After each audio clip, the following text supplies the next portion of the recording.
안녕하세요. 알쓸맥자 뷰난세입니다. 한 주 잘 보내셨나요? 첫 곡은 하우스루스의 해피 뉴 이어. 해피 6월인데 왜 해피 뉴 이어이냐고요? 6월이잖아요. 와, 벌써 반이나 지나갔습니다. 날씨는 또 왜 이렇게 좋은 거죠? 이런 날씨 정말 대박, 정말 오랜만에 보는 날씨입니다. 오랜만? 거의 없었던 것 같아요. 5월, 6월에 이렇게 화창한 날씨가 진짜 얼마 만에 있었죠? 미세먼지가 많거나 엄청 더웠던 걸로 기억해요. 그런데 올해 5월하고 6월은 와, 무슨 샌프란시스코에 있는 것 같습니다. 물론 제가 샌프란시스코에 가본 지 25년이 넘었지만 어쨌든 그렇다고 합니다. 날씨가 너무 좋습니다. 쾌적하고 습하지도 않고, 그리고 일교차가 엄청나게 심해서 오히려 그게 더 상쾌하게 느껴지는 그런 날씨입니다. 노래 듣고 와서 우리 본격적으로 맥주 사전 키워드로 오늘 진행해 보겠습니다. 두 번째 노래는 UV 사기캐. 자, 한번 맥주 사전을 하나하나 짚어보도록 하죠. 우리 빨리 끝내야 되는데. 트리펠부터 시작할 거거든요. 이게 T로 시작해서 이제 Z까지 진짜 얼마 안 남았습니다. 제가 봤을 때는 좀 빨리 하면 한 2주 아니면 3주 안에는 끝날 것 같다는 생각이 들어요. 맥주 사전을 빨리 끝내고 또 다른 컨텐츠로 넘어가는 게 좋을 것 같아서 그렇고요. 그래도 빨리 잘 마무리를 해야겠죠? 트룹이라는 단어 들어보신 적 있으신가요? 양조 용어예요. 한번 읽어보죠. 맥즙이 발효조로 옮겨질 때 온갖 종류의 작은 잔해들은 여전히 맥즙에 떠다닌다. 발효 과정을 통해 많은 찌꺼기가 추가적으로 발생하지만 시간이 지나면서 점차 바닥으로 가라앉는다. 죽은 효모, 호흡 침전물, 탄닌, 무거운 지방, 단백질 덩어리 등등 이러한 트룹들은 현대적인 코니컬 발효조의 원뿔 바닥에 모이게 되고 밝은 맥주로부터 깔끔하게 분리되어 제거될 수 있다. 여기서는 이제 발효 과정에서 나오는 찌꺼기들을 트룹이라고 하는데 뭐 꼭 그렇지는 않습니다. 그 끓임조에서 월풀을 하잖아요. 그 월풀을 통해서 또 바닥에 가라앉는 찌꺼기들, 이것도 트룹이라고 얘기를 해요. 우리가 당화를 끝내고 이제 라우터링을 통해서 맥즙을 맑게 만들잖아요. 그럼에도 불구하고 맥즙 속에는 단백질들이 여전히 많이 남아 있어요. 그러니까 맥주에는 저분자 단백질들이 반드시 필요한데 막 라우터링이 끝난 밝은 맥즙이라 할지라도 우리 눈에 밝게 보이지만 여전히 그 고분자 단백질뿐만 아니라 여러 가지 뭐 탄닌 찌꺼기들 이런 것들이 많이 남아 있습니다. 그래서 발효조로 넘긴 다음에 끓임조로 넘긴 다음에 우리가 끓임을 하잖아요. 끓임하는 과정에서 단백질들이 뭉치게 되고 그 뭉친 단백질들을 핫브레이크라고 우리가 부르죠. 그게 이제 홈브루잉 할 때는 마치 그 흰자가 뭉친 것 같은 뭐 그렇게도 보이기도 하거든요. 그리고 우리가 또 홉을 중간에 넣으면서 홉에 있는 그 폴리페놀이 나머지 단백질이나 여러 가지 찌꺼기들을 또 흡착하는 과정을 거쳐요.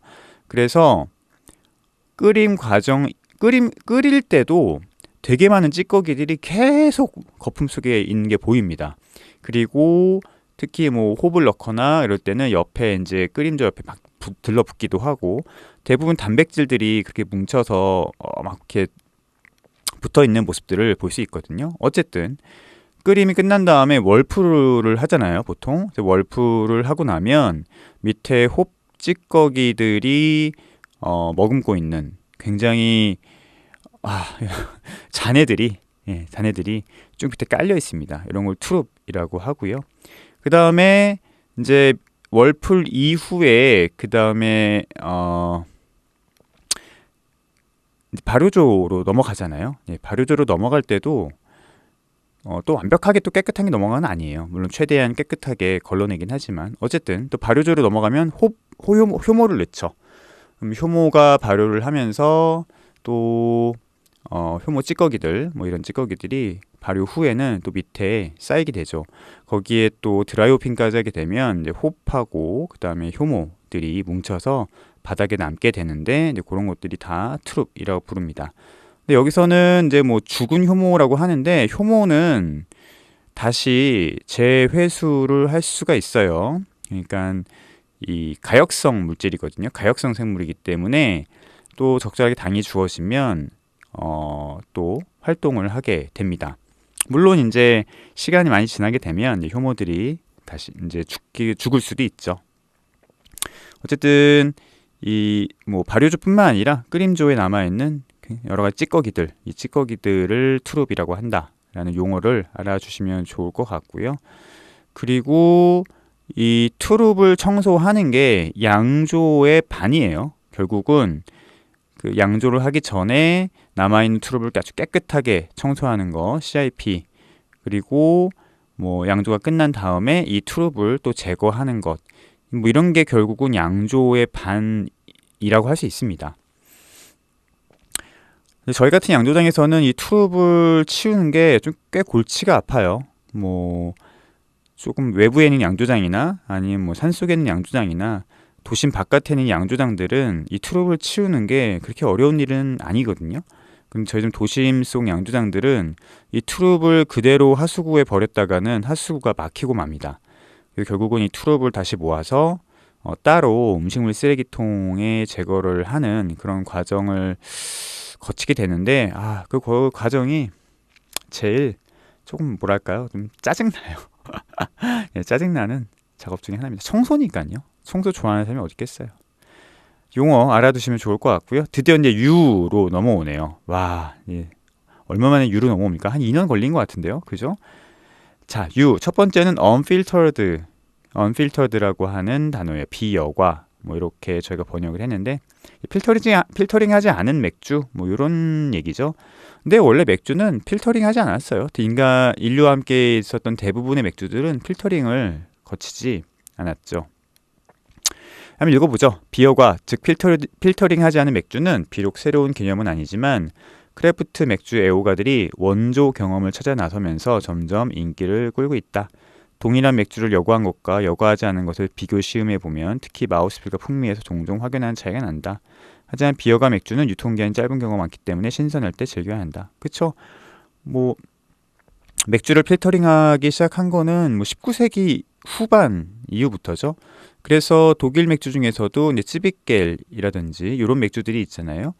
언필터드 라거를 보통 얘기를 하죠. 켈러, 찌비겔 이렇게 얘기를 하는데 예전에는 독일에서 라거를 만들었을 때 필터링이나 아니면 냉장 시설이 만들기 이전에는 뭐 지하에다가 셀러를 만들어서 거기서 이제 발효도 시키고 맥주를 만들어서 먹었죠. 낮은 온도에서 발효시켜서.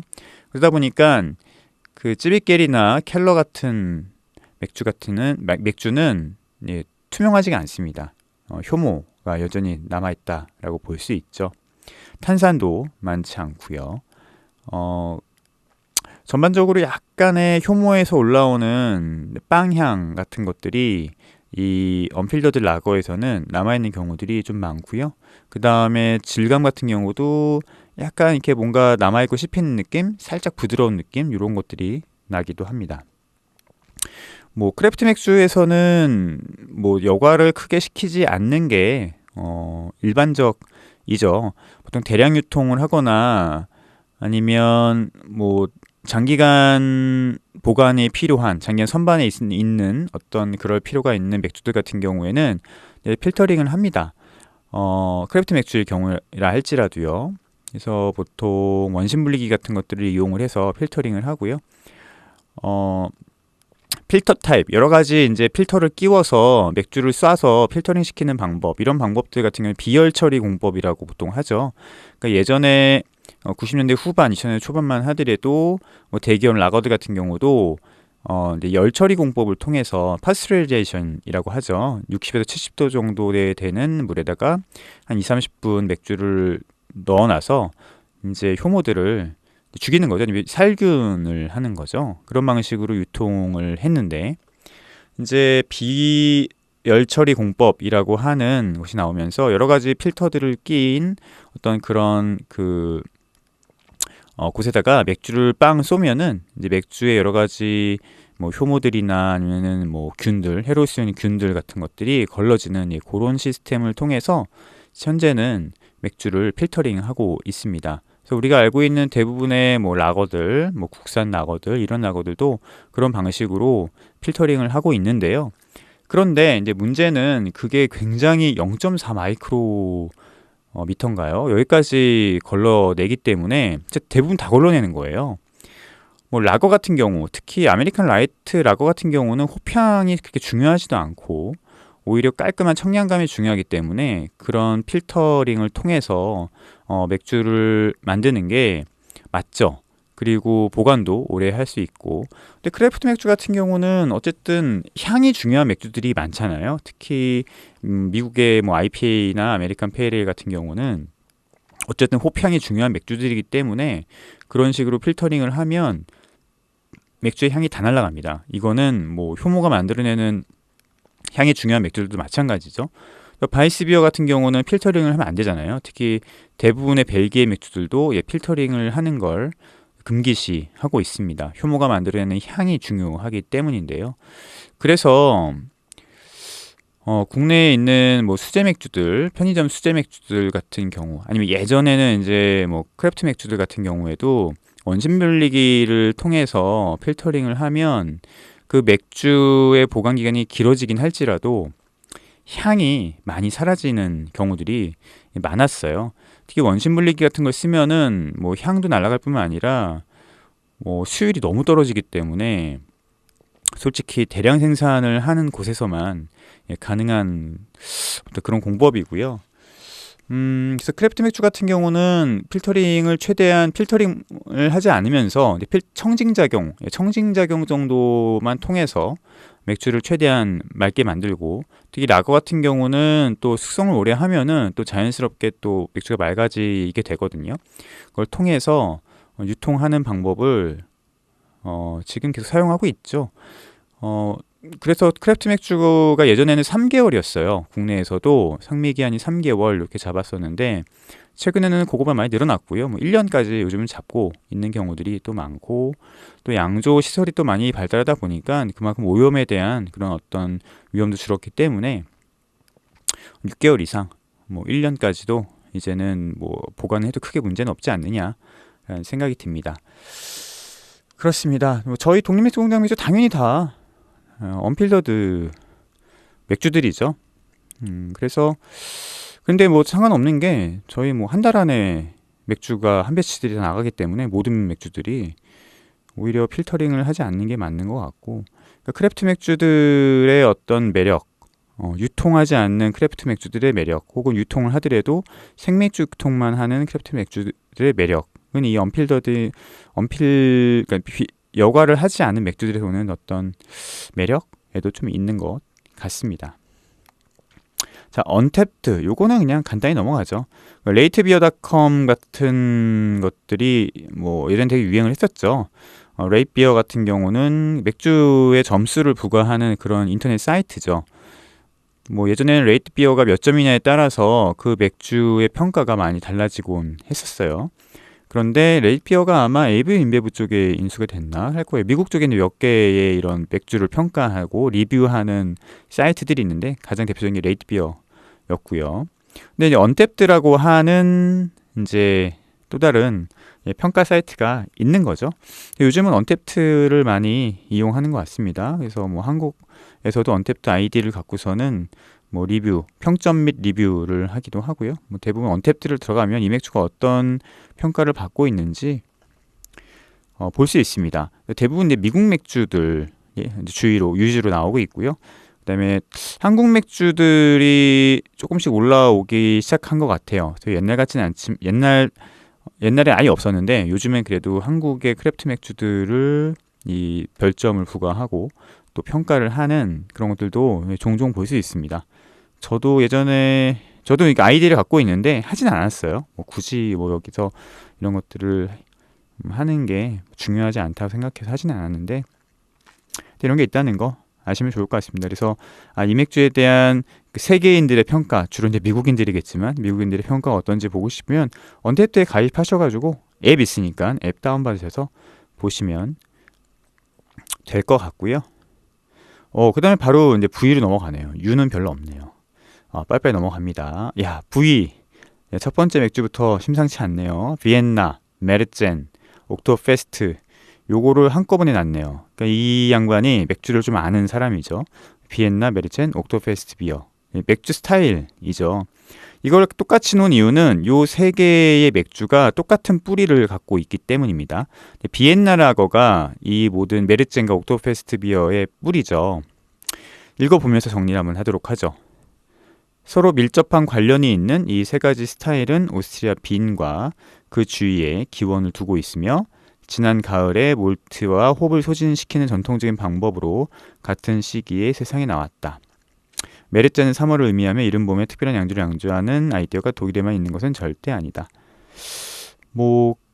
그쵸. 기본적으로 뿌리는 이렇다고 볼 수 있는데 이 맥주 스타일 자체는 이제 비엔나 라거가 시작한 거예요. 그러니까 이 메르젠이라고 하는 스타일을 헷갈리시는 분들이 좀 있는데 그래도 메르젠이라고 하는 이름의 기원은 이제 메르츠 3월에서 나온 건 맞습니다.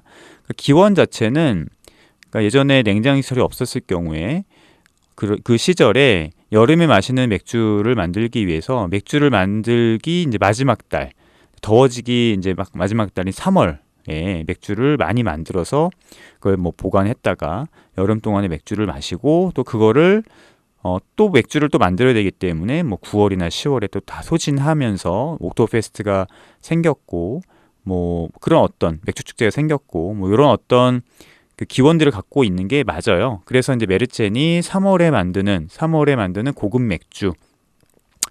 이제 이런 어떤 언어적인 기원을 갖고 있긴 하죠. 그런데 이제 스타일 상으로는 안 그렇죠. 이제 맥주 스타일의 기원을 보면은 이 맥주 스타일 비엔나 메르젠 옥토페스트 비어의 색깔은 기본적으로 이제 엠버색이죠. 예, 엠버색이고 알코올 도수가 한 5도에서 5.5도 사이에 있고 캐러멜 몰트에서는 캐러멜 향이 중요한 라거들입니다. 굉장히 매끄럽고 그 다음에 부드럽고 쓴맛이 낮아서 마시기 엄청 좋은 그런 라거라고 볼 수 있죠. 그런데 이 모든 이 스타일의 뿌리는 비엔나 라거에 있어요. 안톤 드레어가 이제 만든 그 비엔나 라거에 있고요. 이 비엔나 안톤 드레어 같은 경우는 다들 아시다시피 라거의 아버지 중에 한 명이죠.